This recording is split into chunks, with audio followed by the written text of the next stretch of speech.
Did you know using your browser in incognito mode doesn't actually protect your privacy? Take back your privacy with IPVanish VPN. Just one tap and all your data, passwords, communications, browsing history, and more will be instantly protected. IPVanish makes you virtually invisible online. Use IPVanish on all your devices, anytime you go online at home and especially on public Wi-Fi. Get IPVanish now for 70% off a yearly plan with this exclusive offer at ipvanish.com/audio. Sick of face serums that promise the world and deliver nothing? Meet Power Trip by Verify Skincare.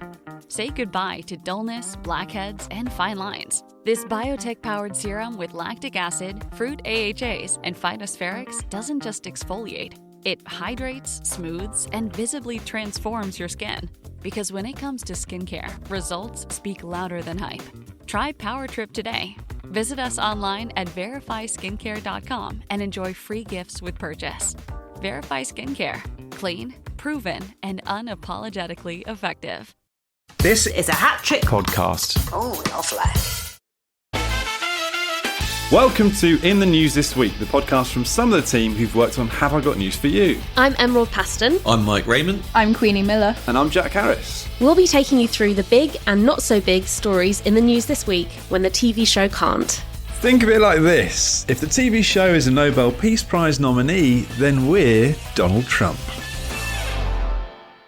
I love that story because I think Pakistan, they sort of showed that in the midst of terrible times for the world, you've got to have a bit of a laugh, haven't you? What, by nominating Donald Trump for a Nobel Peace Prize? Although there is part of me that thinks maybe he could actually really want peace. Why is this not surprising from Jack? What, like a piece of pie? Number one Trump apologist, Jack Harris. Who would you nominate for a Peace Prize, by the way? Oh, Who's a national figure that could bring peace? Stacey Solomon? David Attenborough. David Attenborough. Oh, we went to different ends of the scale there. I think I should be nominated. Well, okay. I agree with that. You're not a peaceful person. No, So- but neither is Trump. Yeah. Everyone does behave themselves when Queenie's around, though, I would say. Thank you. So that is the peaceful Don't buy effect. into it. Don't fake news. I'm grinning. Based on the time you saw me and Mike suddenly sit upright on the Zoom as soon as Queenie enters. Just muscle memory, fear of being stabbed. Yeah, what you can't all see when you're listening to the podcast is they're all at attention, saluting me. I am giving a form of salute to Queenie. But it's normally a two finger salute, I believe, is the term. Not an Elon Musk salute. Yeah. I don't give Queenie a Nazi salute because that would be a That's different exactly form what it of sounded like. discipline that you would be asking for. Well, if you're not, well, you should probably take your hand down, Jack. Yeah. Why are you still doing it? Oh, I don't know how to actually. It feels like if I argue against this, It's like he's done it before. It's really good. I know. The moustache finger's just unnecessary as well. I don't know how I actually fight this. This is quite hard to. Okay, moving on. Let's get into round one. And the big story this week is Trump's decision to bomb Iran and the ensuing fallout. So, I mean, Trump and his team called for peace after very peacefully dropping 14 massive ordnance penetrator bombs, or MOPs, on Iranian nuclear sites. And they most likely needed a mop in Downing Street when Keir Starmer saw the news. So, Mike, it does seem like Trump keeps catching people by surprise. How is he doing it? I don't know how he's managing to catch people off guard. I know. Well, I've come to the conclusion that the people Donald Trump surprises includes Donald Trump. Because I think he just goes out and says stuff, and in his head he's going, I didn't know I was going to say that.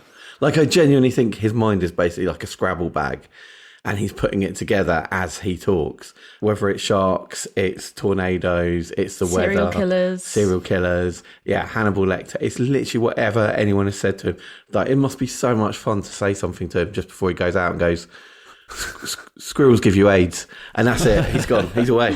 That's the press release. Yeah. Do you think that's why he's so good at denying stuff? Because he'll see himself on TV and be like, "Did I say that?" Like, because he honestly cannot even fathom what's. No, first he'll be like, "Who's that handsome man on the TV?" And then he'll say, "Oh, I didn't mean to say that." But you look at it, last week, he's gone from fully backing Israel to saying there should be peace to bombing Iran to now having a go at Israel. So presumably next week we'll be talking about how he bombed Israel. He also surprised that reporter when they said, "Oh, what's your take on it?" And he basically said that Israel and Iran don't know what the fuck they're doing, which is pretty impressive.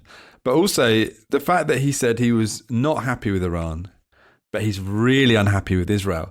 There's part of me that thinks, does he actually want peace? Because normally it doesn't happen with American presidents. They sort of dance around the subject of criticising Israel. And he's like, no, I'm genuinely not happy with them. It's almost like he's so confused about his position that he's actually doing the right thing. Oh, yeah. Maybe he's so confused that he's gone with it. But maybe he genuinely is like, no, the only way I can get peace is if I criticise both sides. And drop some bombs, obviously. I feel like the next time someone tells me women are too emotional to be leaders, I'm going to punch them in the face. And then when they act shocked, I'm going to call it a preemptive strike. At least they're really good at naming bombs, though, because like Bunker Buster is sort of like quite a fun name. I thought that was a Jilly Cooper novel. yeah, that's it. They're adapting it for Netflix, aren't they? He is basically doing what every American president has done, which is get involved in the Middle East. Making it great again. Yeah, when they said full Bush was in this summer, I didn't think they meant the US was going to bomb a Middle Eastern country under the false pretenses they had weapons of mass destruction. No. So I don't know how to respond to full Bush. Do you think if we talk about bringing back the bush enough, we'll get another shaver advert that we can do? One for you two? I'm hoping and I'm praying. Yeah. The Make Iran Great Again thing is funny as well, because you sort of think like, Mega. again, the whole time they're like, look, we don't want regime change. We're just hitting the nuclear sites and that's it. And then he's like, what about regime change though? It's weird though, isn't it? Because it's a bit much to expect Trump to have actually read a history book. But like, Make Iran Great Again follows on from basically what they've done in the past. Make Iraq great again, make Syria great again, make Afghanistan great. Look, The original MAGA. yeah, Britain and America keep doing this. Like, they literally organised regime change in 1953. Iran was a great democratically elected country.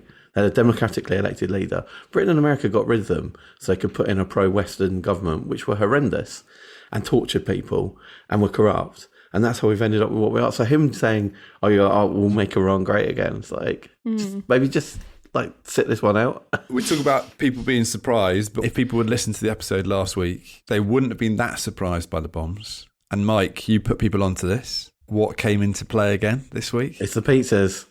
Pizzas. Yeah. Pizza tracker. The pizza tracker, it tracks spikes in pizza ordering from pizza shops around the Pentagon when something's happening. So people know that something's going on, or like people at the Pentagon are working late to the night because there's more orders from pizza shops. It was a Papa John's spike this time. Which is terrible. Terrible pizza. I know. Although, ironically, the Papa John's deep pan is the one substance on earth that American bombs can't penetrate.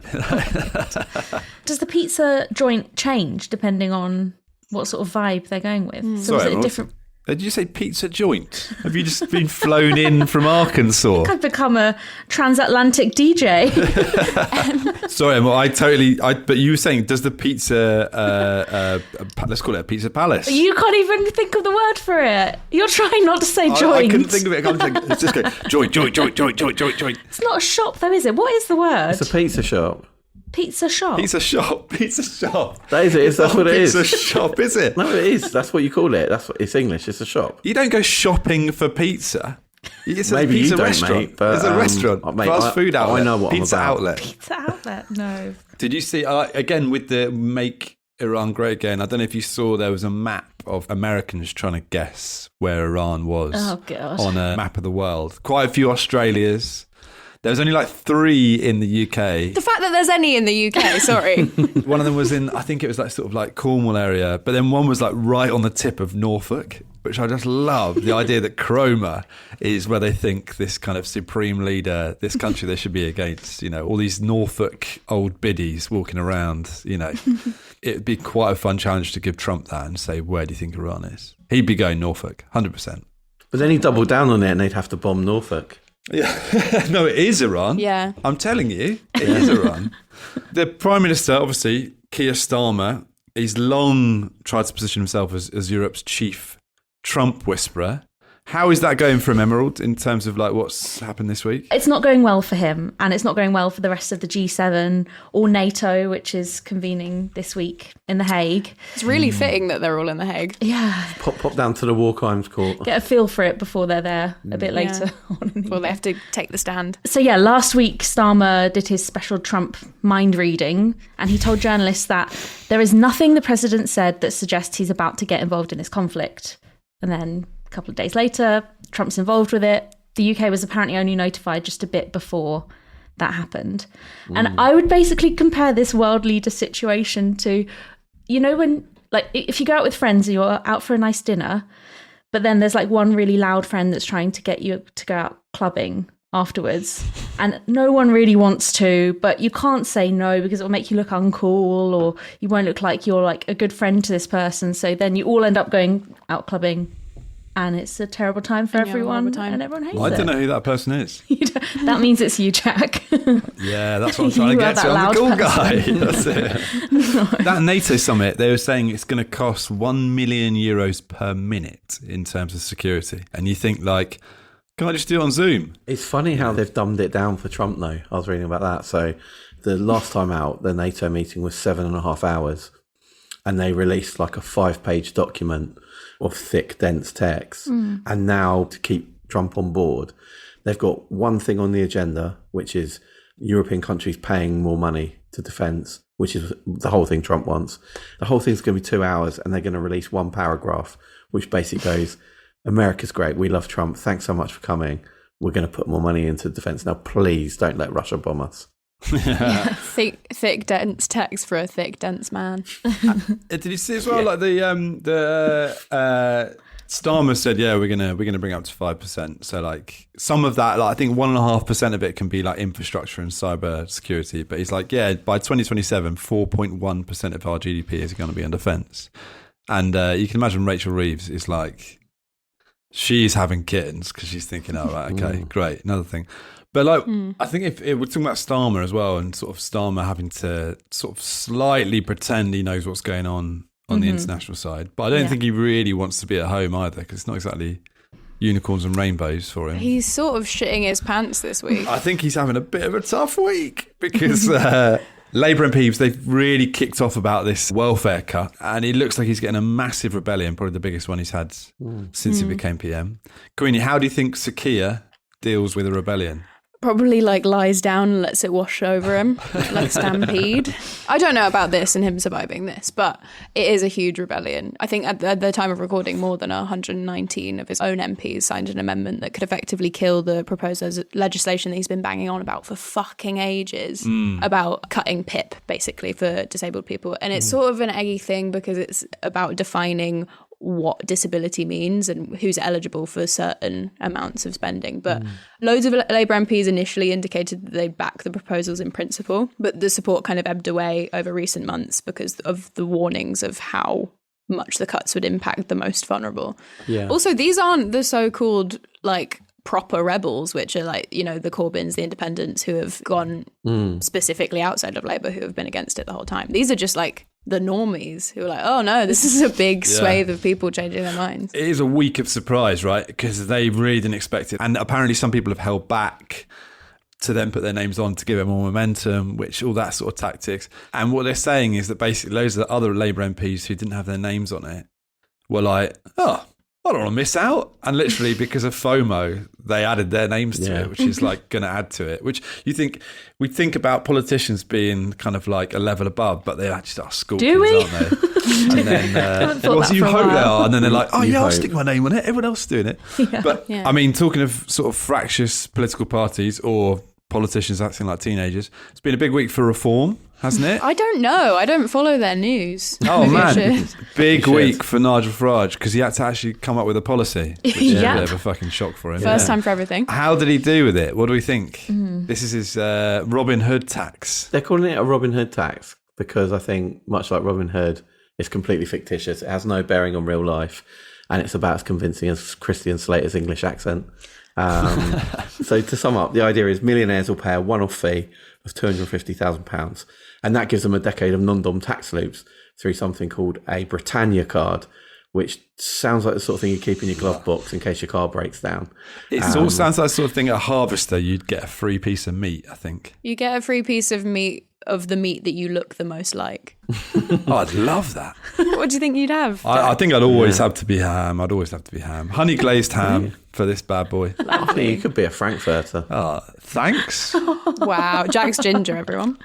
I Is love a a Frankfurt a Frankfurter. piece of meat? I would say it's several it's just pieces of big, meat bro. squashed together. I don't know if you can really call He's it meat, to be getting honest. technical because he's getting defensive.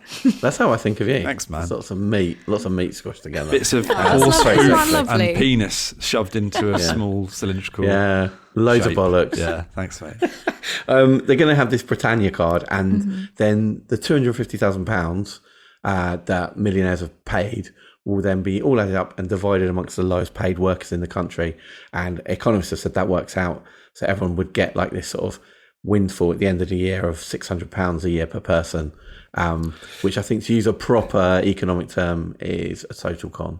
Yeah, I was going to say, which economists, and have they finished their GCSEs? No, but I think the economists are right. That's all it would be. Right. Reform are saying, oh, that's the worst case scenario. We're hoping it'll be up to like $1 or $2 grand per person, which again, given they want to completely privatise the NHS, so yeah, you can absolutely say goodbye to that £600. £600 would pay for like one of Nigel Farage's blazers. I did some Googling about his fashion style, Really? and one of his blazers cost £600. Are they? I thought you were going to say it would pay for like one of his artificial hips that he needs to get if we're talking about NHS in terms of costs and stuff like that. They cost £600. No, I mean, that would be a black market artificial hip, right? 100%. £600. Costs more than that.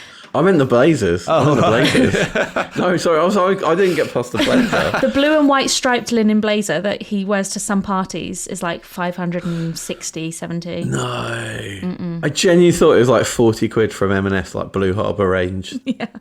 Did you see loads of people criticise him? And he said, hey, look, I'm not clever enough to respond to any criticisms of my policies, which I thought that is the clearest sign that he's ready to become Prime Minister. It's a very Boris Johnson manoeuvre. 100%, right. Basically doing the Liz Truss, listen, I don't know what I'm doing. Get into Downing Street. I think he's in a place where Labour and Starmer are stinking out Britain so badly. I mean, you look at the polls, they're tanking and tanking and tanking. None of the stuff they've done on Israel, like even now, I'd say internationally, Keir had that going for him. But even now, people are like, well, you didn't have a clue what was going on. And you can't even come out and say that the attack on Iran was illegal, which it was. So Nigel Farage can say all this stuff. He can say what he wants to say. I'll give everyone free internet. Everyone's going to get free Battenberg in the post. And people all You won me over. Who do I vote for him? I actually would. Although Battenberg, it hasn't got Battenberg, yeah. It hasn't got the structural integrity to get through the letterbox. What are you sending it in a jiffy or like a? It'd have to be boxed. If you send it in a jiffy, you basically get crumbs. Yeah. But again, I'm not, all I say is, Jack, I'm not clever enough to actually tell you how this works. And that's why you're going to become Prime All I'm Minister. saying is Battenberg's in the post. Don't question it. It's happening. That's it. It's just a Battenberg bonus. The 3-word slogan, cake in post, just everywhere on buses. That's all you need.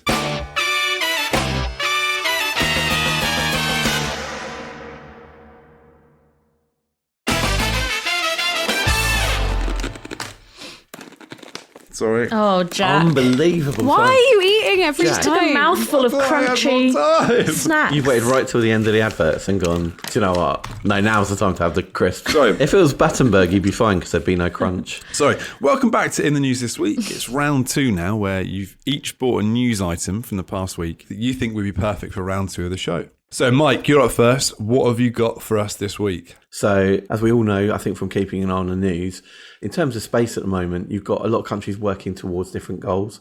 So the Chinese have started landing on the moon. And they're talking about putting a base on the moon.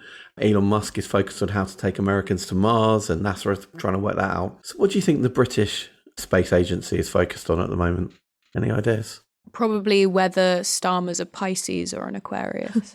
I thought you were going to say probably weather-related stuff, because I Yeah. feel like that's our only focus, right? Yeah. Where in space could you go and complain about the weather the most? Oh, that's good. Do you know what? You're not right, but I would say spiritually, you're in the right ballpark of Britishness, because it's been revealed this week that British researchers have begun experiments to see whether tea leaves can be grown in Martian or lunar soil. So it's not, can we get Excellent. to Mars? It's like, can we have a brew when we get there?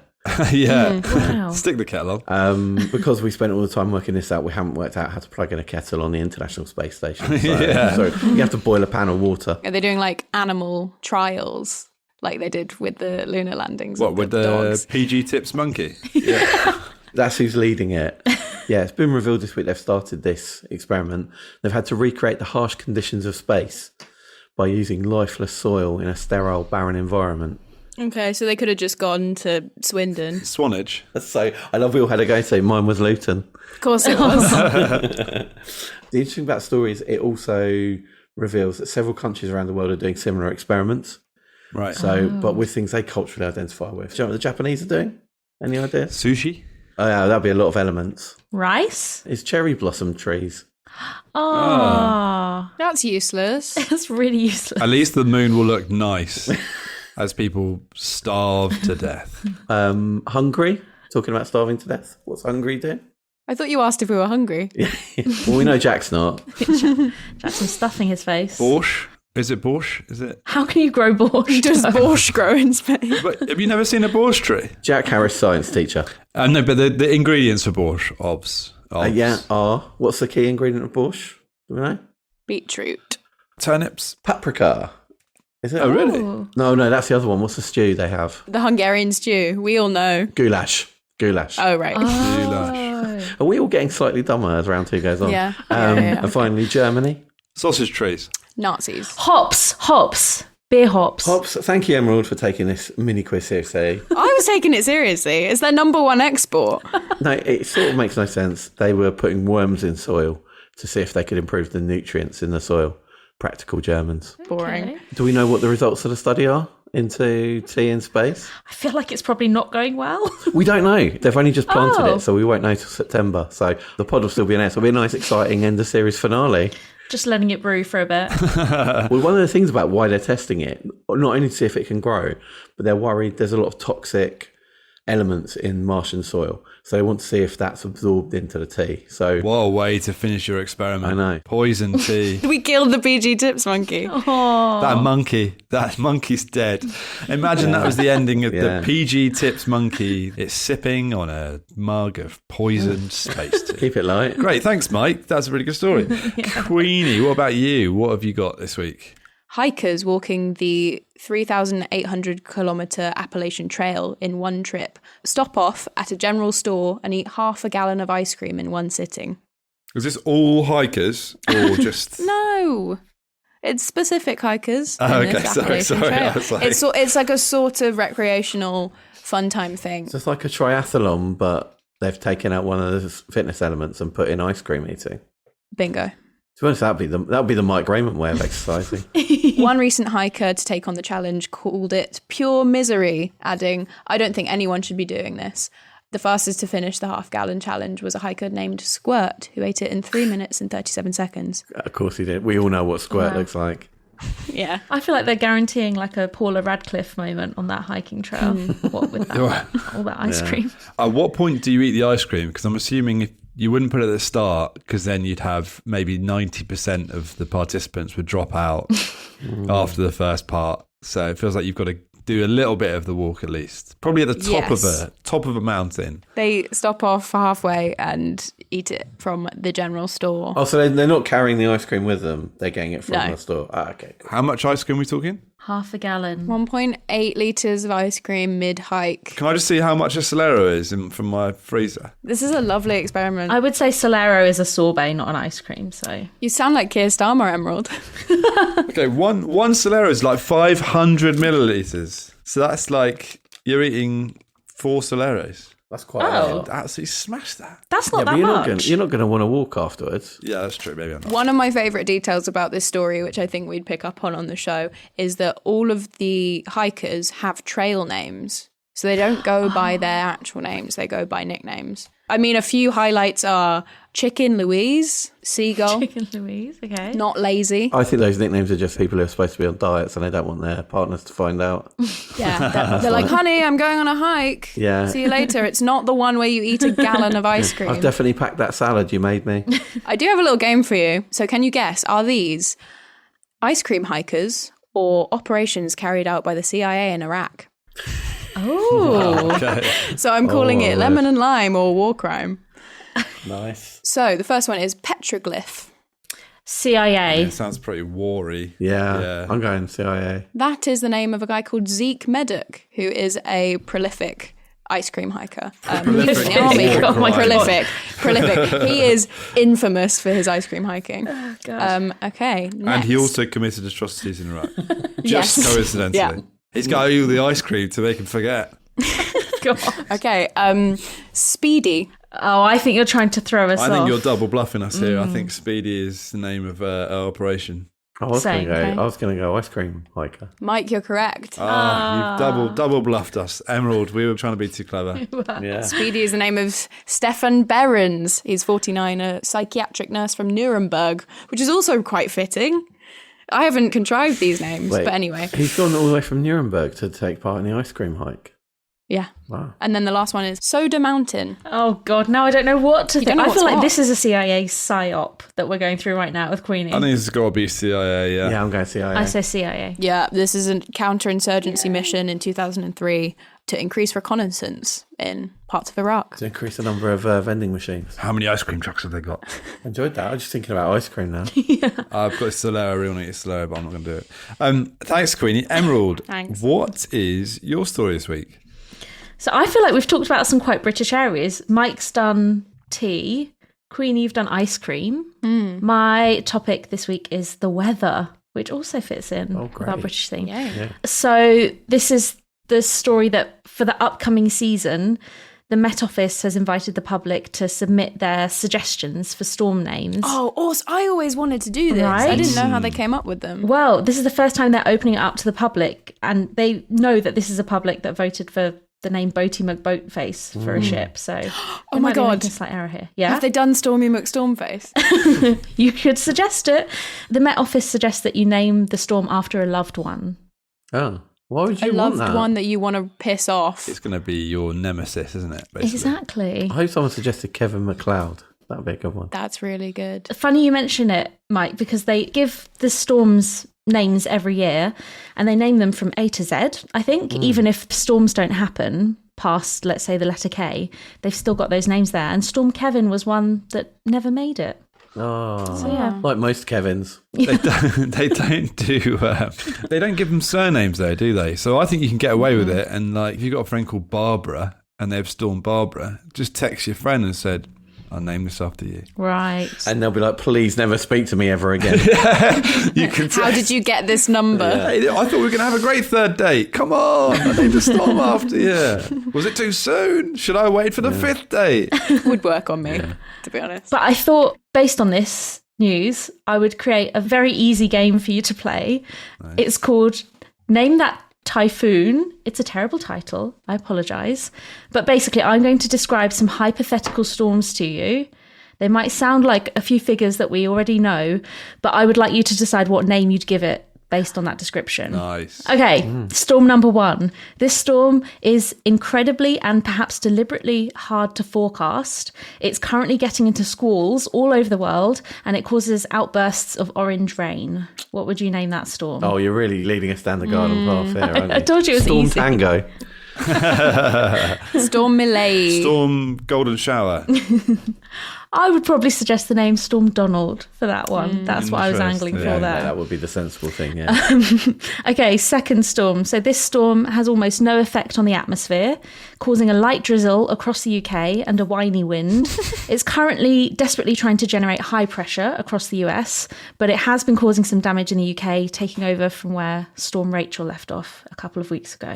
Is it Storm Chelsea? Because they're doing rubbish in America at the moment. Just a little dig at Jack as a Chelsea fan. I thought before you said taking over from Rachel, I thought it was just going Yeah. to be Storm Labour cabinet member. Storm Faceless Labour cabinet member. Yeah. They're sort of like, you know when you create a new Instagram account and then it's got like, it's like user and then it's got a bunch of numbers after it and no profile picture. That's the whole Labour cabinet. The sort of grey profile picture. You take that back about Storm Jonathan Reynolds. He is a force of nature. He's never caused a storm in his life. He's a wet front. I'm sorry, guys. The storm I was looking for was Storm Keir there. So nice tries. No, that's also very good. Final one.